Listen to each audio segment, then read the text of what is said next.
revenue or customer service or employee engagement, we get it. It's okay. We'll help you develop that. The definition of talent, and this is where people go wrong. And we've had some people, criticize us on LinkedIn, is we use a term called A players a lot. And I think what people think is like, oh, what they're talking about is alpha males. That's not what we're talking about. In fact, A players are the opposite. They're not the loudest man or woman in the room. They're usually high performers, and they're high performers because they have a lot of those 9 foundational attributes to some degree. But usually it's the humility A players have to look at somebody that's younger than them and say, you know what, that young man or woman right there, that they're going to be better than I am. We got to get them into this organization now. And if we don't have an open role, create a role for them.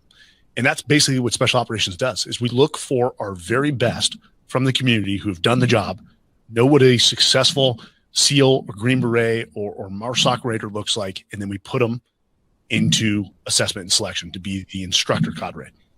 And they have the humility to say, hey, I have 5 combat deployments, but that young man that has none, he's got everything it takes to be better than I am.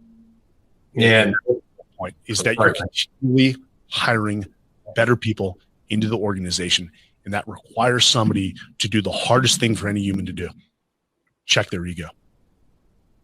And Derek, because I don't think I got all the way to the end of your question, one of the things we don't do in the book is we don't describe a specific process, meaning this is not a task list for companies to have a process. What we did a couple things. Number one, you need to know what you're looking for.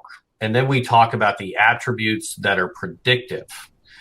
We had a great contributor to this book. His name's Brian Decker. He's the vice president of player development for the Indianapolis Colts, and he was a former officer and helped redefine, the U.S. Army Special Forces assessment and selection. He has this great quote, which is, performance isn't always portable.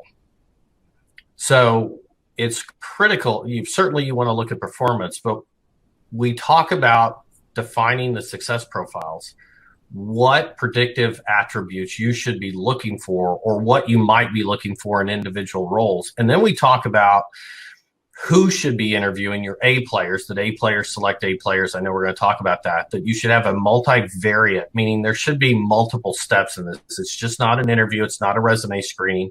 Who sees whom when? And then we talk a little bit about assessment tests that you can use. We try to write it for the biggest audience possible, ideally small to medium businesses, to give them a really, really good framework of what success, what predictive attributes you should be looking for. But we didn't get overly prescriptive on how you do that process. Gave them a really good guideline to then define and customize something that works for their company, their market, their vertical, what have you.